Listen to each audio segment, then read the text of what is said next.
we can insert whatever workflows the organization requires. We could have ABAP specific, configuration specific, security specific. You could have a separate workflow for payroll, HR, finance, whatever it is the organization wants to do. You could have a specific workflow for internal people and then for your GSI or for maybe short-term contractors, and they could have different layers of governance depending on what's needed. And that's all done between the initiation of a change or the creation of a transport in the development system and the delivery of the change to the QA. That's when we hand it back to Cloud ALM, and at the feature, we'll finish out the delivery of the change across to the production instance, and the developers are just confident that they've delivered a high-quality change to the business. Hey everyone, Shane Kennedy from Rev-Trac here. I'm sitting with Chris Drake, who has just returned from Mannheim at the ALM Summit for EMEA. We're here talking about Rev-Trac, S4HANA, Clean Core, and Cloud ALM, and a bunch of other things. So, Chris, thank you for joining me. Can you tell us about some of the conversations you had with customers at the ALM Summit? Yeah, for sure. So we had a booth. We also had a presentation while we were there. The presentation drew a lot of traffic to the booth. So then we spoke to a lot of people about their various issues, concerns, and the state of play, how they're thinking. Obviously, our place is change management, and obviously, Charm has been sort of the benchmark of what change management is.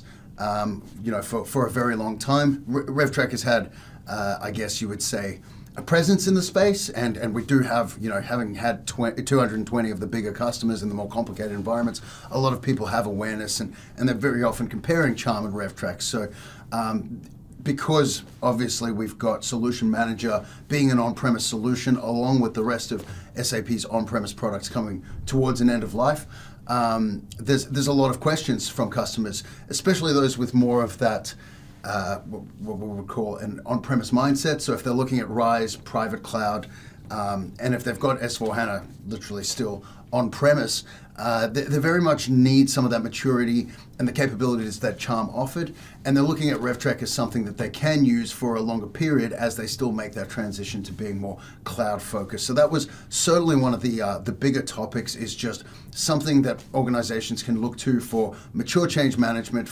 particularly in the ABAP space, for a longer term play as they start cleaning up their core and becoming much more cloud-minded. So that was the big one. The other stuff we spoke about really was around tighter controls in the development systems, which is something we really want to offer a lot of organizations that are native SAP Cloud ALM users, but still have some ABAP control needs, is really being able to try and work towards clean core, try and put good, tight ABAP controls in place, and make sure that it does integrate tightly with SAP Cloud ALM. So we're very much looking forward to the feature set of SAP Cloud ALM, which will be the check framework, where we plan to embed a lot of this capability. And then, of course, the other big thing is Retrofit. Retrofit is a powerful feature that Rev-Trac offers. We call it cloning, so it's a little bit different in the way that it works, a bit of a mindset adjustment, but we spent a lot of time explaining that to organizations. They need Retrofit today because it's going to help them do their digital transformation, get across from ECC onto the S4 systems, and they need that ability and assurance that they're not forgetting things behind, they're keeping their BAU and ultimately their project tracks in synchronization, so that minor pieces that are moving through the BAU track are ultimately brought in, and when they go live with their S4, it isn't half-baked, it's fully formed, and the important stuff is there. So those were the big topics, really. Cool.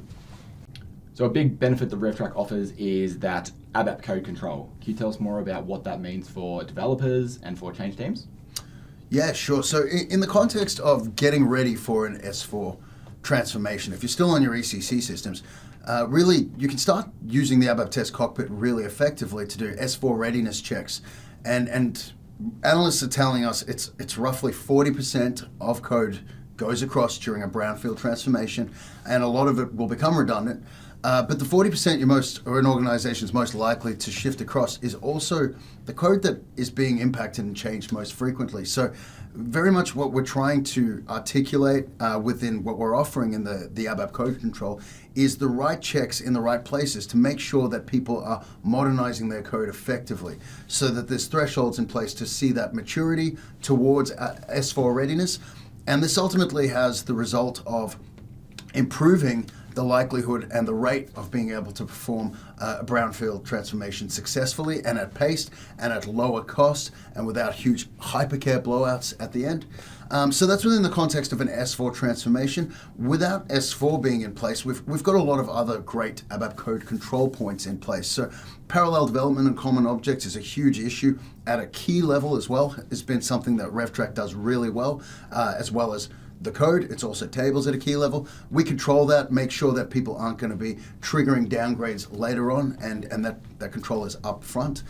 We also have sensitive object controls to make sure if things that are sensitive or critical are being impacted, and it might impact payroll or something special, we can bring in the right approvers to make sure they're giving authority right in the dev system before it even goes across to production. We can enforce things like code reviews, 4i, 6i standards right in the development system again if needed.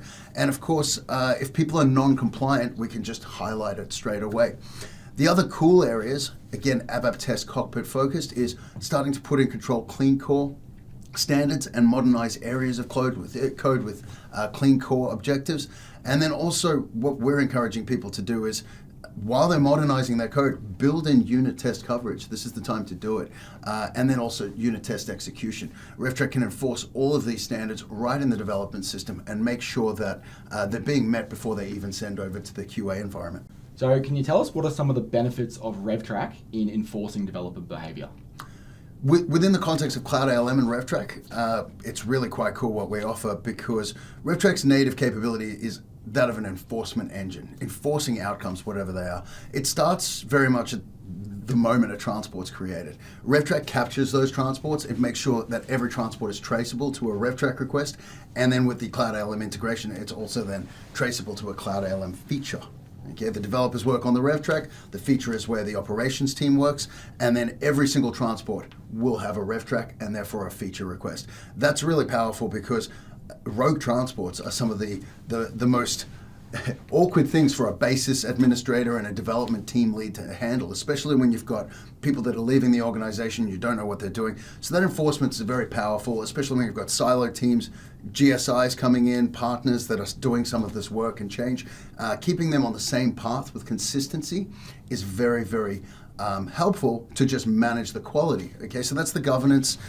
It ultimately helps to improve deployment success down the pipe, and then it gives the organizations full control over the workflows and the standards as to how the code progresses as it comes out of that development environment.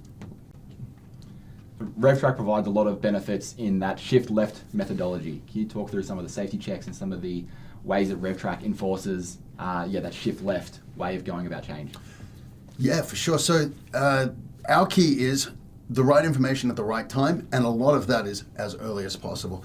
When you start finding issues in production, a P1 in production, how many people have just had extremely late nights or weekends where it's not your weekend anymore, you're fixing a P1. You don't want to find issues in production. That's the real aim of the game. That's why you have change management. That's why you have a dev and a QA system, of course. But actually, it becomes more expensive to find these problems anywhere down the pipe. Okay, the best place is right in the development system before you've released the transport, before more eyes have been part of this change. So if you are having peer review, okay, and someone else is having a look at your code and analyzing it, it'd be good to have some of the checks done even before that moment. So the concept is shift left, get as much of it done as early as possible, allow for a developer to effectively self-govern. Okay, and then really, as soon as they start getting more eyes on it, they should have a high degree of confidence that what they've done is of high quality.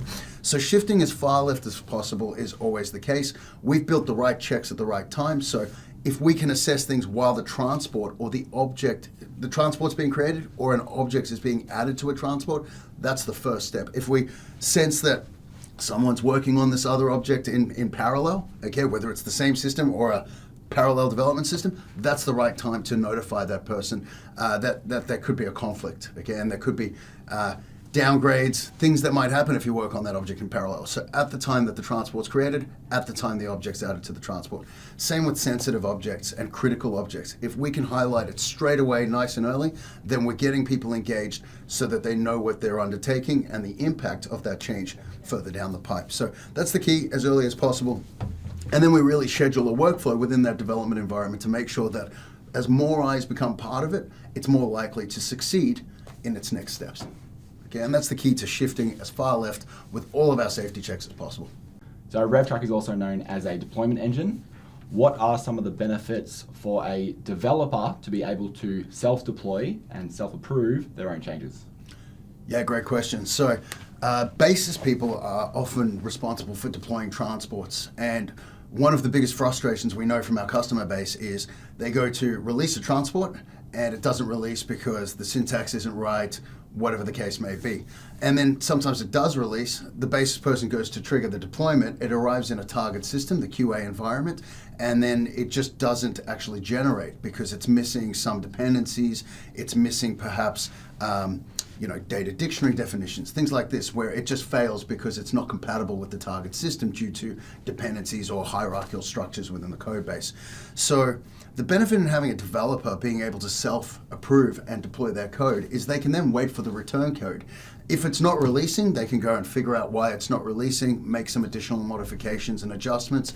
If it is self-releasing, and it can deploy, then you want to know the success of the deployment. If it's failing because of anything other than just a communication issue, it's probably because of some syntax or dependency issues that the developer didn't identify during the build phase. So Rev-Trac does have the checks to help with these, the dependencies for sure, but then when it comes to compiling and generating on the other side in that QA environment, if that's failing, it's not really anything a basis person can help out with. It's something a developer really needs to fix. So that ability to self-approve, assess the outcome, and if there is a failure, be able to respond autonomously rather than having to engage more people, which is just more eyes, more cost, more time that you're waiting for people to action things. That's a huge advantage because it puts the ownership of a successful deployment in the hands of the development team. The other benefit is it's actually more aligning with a typical CI/CD solution. So outside of the SAP space, where developers can self-deploy, this is quite a natural thing. So Rev-Trac's offering all the tool sets and capabilities for developers to be confident. And the best part is they can kind of just click the button and go, did it work? And if it doesn't, just keep figuring it out until it's successful and it works. And that's something the developers can own rather than having to get other people part of the process until it's successfully gone into QA. So the way we always say it is it even a completed change if it's not deployable? Of course it's not. You need to be able to deploy the change to production. So if you can't deploy it to QA, it's actually failed one of its first tests is, can this change be deployed?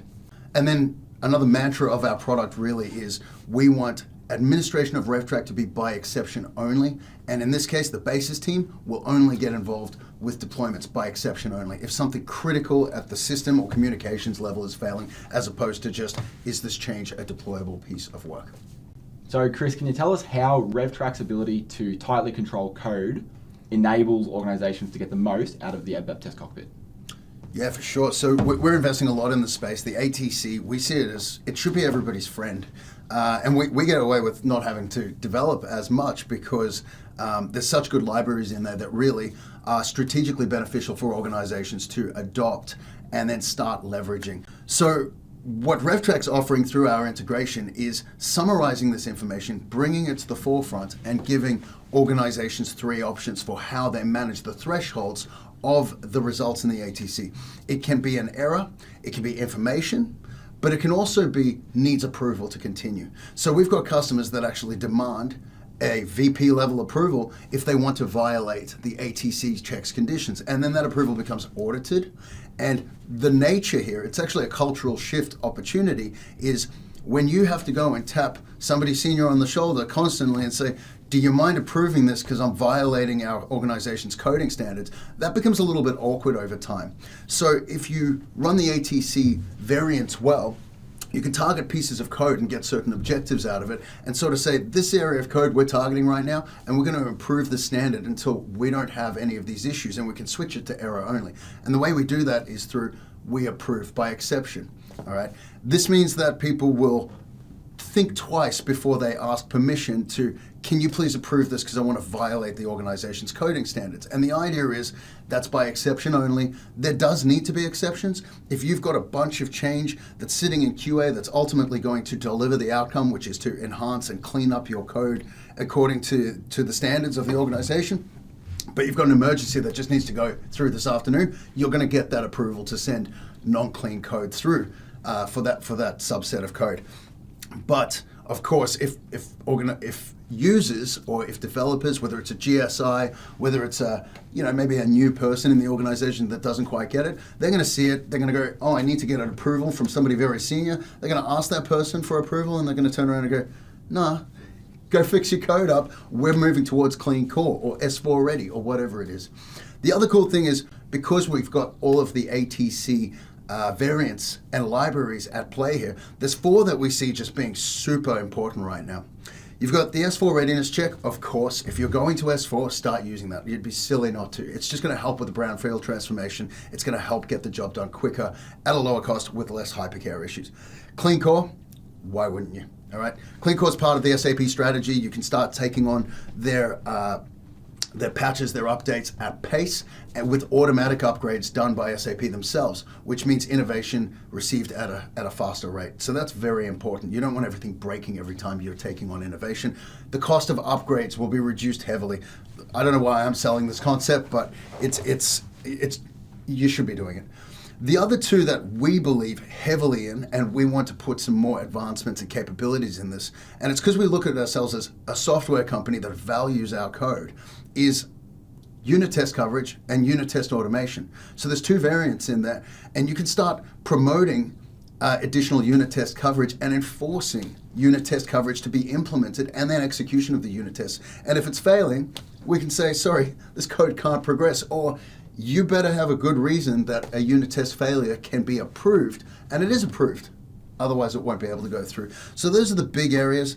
Another one, and it's less code specific or ATC specific, but we use the same function for sensitive and critical objects. So if people do need to change things that are sensitive and critical, that could be fundamental to the organization's operations or payroll or something just, that not everybody should be touching, we can force that additional approval as well. Okay? And that's because of our tight control of ABAP objects, knowledge of what's within the context of the change, and the ability to hand that off to ATC or our sensitive object checker and then go, should we be getting a approval if it's violating any of the standards? So S4 readiness check as part of the ABAP test cockpit.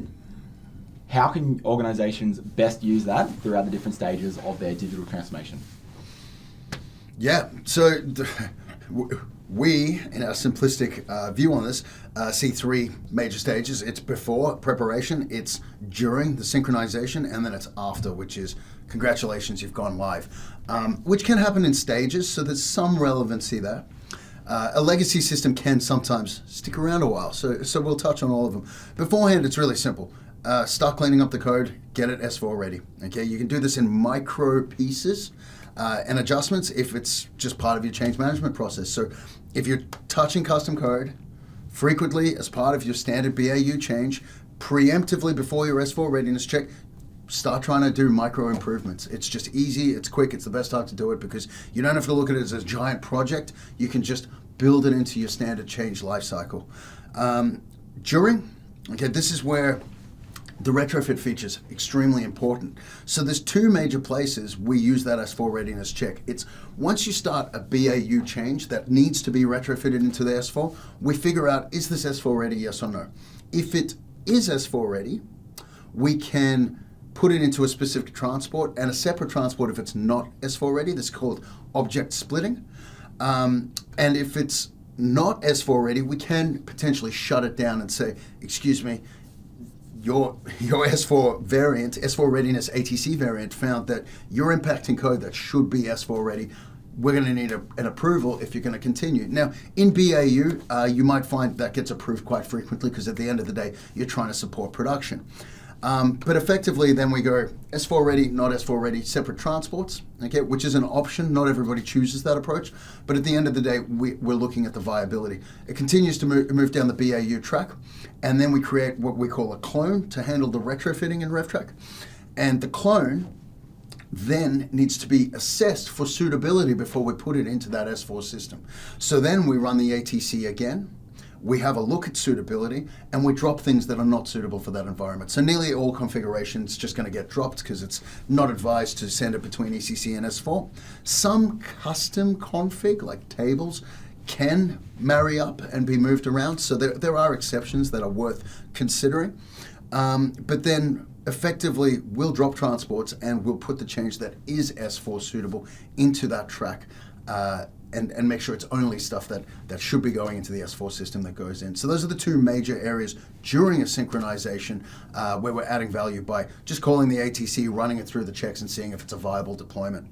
And then the final one is post go live, if you will. So if you do have legacy systems or you're doing a phased approach to go live, it just helps to continue having that synchronization going so that BAU that's running through your legacy systems, the ECC, can be brought through. There are scenarios where some custom code, you might not have thought you used it, but you want to resurrect it in the S4 system. So you bring it through, you put it through its S4 readiness and try and get it put in there. And then actually the real use case, which is an ABAP test cockpit feature, but not really the S4 readiness, is to then start doing clean core. Once you arrive there, you should really start focusing on trying to clean that core up and move the code to clean core compatible as soon as possible, which are the best use cases for before, during, and after an S4 transformation. So, Cloud ALM, retrofitting, and Rev-Trac. Do you imagine that that's an immediate use case for Rev-Trac and the integration with the SAP Cloud ALM for organizations on their S4 journey? I think it's the best use case right now. I don't see why customers would not do it. So the value in having Cloud ALM is the analytics. Okay, the analytics is the big selling point. It goes to the executives. They want to be able to see what is going on inside of my systems. They don't need too much of the detail, the technical data. What they want is the high-level understanding of rate of change delivered, rate of adoption, how quick until I can go live, how much needs to be pushed through into these systems. As Cloud ALM doesn't have retrofit today, Rev-Trac can be used as the retrofit function. We can manage the conflicts, we can manage the S4 readiness, we can make sure that the retrofitting is working just fine. And then what we do through the Cloud ALM integration is we create features for every change that comes into the S4 system. We're creating a feature. And that lights up the analytics dashboards so that it's traceable to Cloud ALM. And we can do this in a few ways. If you want to track what's going on in the ECC environment, we can. But really, you should be doing it with every change on the S4 environment. Whether it's a local S4 change that's just starting to set those systems up within the S4 track and there's transports moving around, or whether it's something that's synchronized from ECC, it's really important that every single S4 change is really mapped up to a feature in Cloud ALM so that it's fully traceable and you have this beautiful blueprint of how that system was built from its first change to its current change. Even in 10, 15 years time, you can see everything holistically. So that's the beautiful relationship we've created now with Rev-Trac and integrating it tightly with Cloud ALM from a feature standpoint is we can guarantee that every single change that a user has put into their S4 system will be traceable to the SAP Cloud ALM environment. So Rev-Trac offers 3 integration options or approaches for an integration with Rev-Trac and Cloud ALM. Mm-hmm. If you talk through, let's say the first one, talk through the requirement. Okay, so the requirement is probably where we've got the most flexibility for a truly bi-directional integration. And that's for organizations who really, they don't want to use the feature. They want to use Rev-Trac for the end-to-end change management. We can have bi-directional workflows because it's quite a mature capability in Cloud ALM. The APIs are great, so we can generate bi-directional relationships, and we can handle all the messiness of deploying across even the most complicated landscapes, and then just keep the requirement in synchronization and integrate with that so that it's got dependencies bi-directionally, so that the requirement's not going to suddenly move to complete unless your change is genuinely sitting in that production instance and has been signed off. And by contrast, if there's certain signatories or approvals that need to come from the requirement, the Rev-Trac simply won't allow for deployments to occur until the requirement has hit the right point. So that bi-directional integration is where we can offer the most flexibility, which is a fully mature change management environment that plugs straight into the SAP Cloud ALM for bi-directional controls. It is possible to do that with the feature. Some of the APIs are still maturing, and we're looking for a little bit more from the SAP API team because we want to do more and more on the feature. But the feature is now starting to mature a lot in the API space, so we're looking at how we can also have that same sort of control and bi-directional capability on the feature. The Cloud ALM feature and Rev-Trac's integration with that, how does that work and what are the benefits for customers? Okay, so this is one of the approaches, I guess, is rather than having a bi-directional relationship and having Rev-Trac handle complexity across the landscape through, what I'd say complex environments that might have N+1s in place, N+2, 3, 4, air gaps, templates, all of these, MDG, XLD requirements, things like that. Consolidation exercises, just complexity, that's the sweet spot. That's really where you need Rev-Trac to handle the end-to-end. However, for a more simplistic environment, if it's just a 3-box RISE environment, for example, and they want some tight ABAP controls, they don't necessarily need Rev-Trac to handle the end-to-end change management. This is where we're really focusing on what we do well in the development system. So that's creating that tight control and a place for the developers to work and keep them uniformed in the way that they approach delivering changes for the business. This is where we drive it off the feature. Really, it's between the in-implementation and in-testing phases. There's a huge amount of gap coverage that we can offer, which is the task that the developers have to do. That's where the governance can be done, where the safety checks, the shift left, all of that can be handled by Rev-Trac. So it's driven off the feature. You create a feature, it runs through its standard life cycle, but in between the in-implementation and in-testing phase, we can insert whatever workflows the organization requires. We could have ABAP specific, configuration specific, security specific. You could have a separate workflow for payroll, HR, finance, whatever it is the organization wants to do. You could have a specific workflow for internal people and then for your GSI or for maybe short-term contractors, and they could have different layers of governance depending on what's needed. And that's all done between the initiation of a change or the creation of a transport in the development system and the delivery of the change to the QA. That's when we hand it back to Cloud ALM and it features out. The feature will finish out the delivery of the change across to the production instance, and the developers are just confident that they've delivered a high-quality change for the business.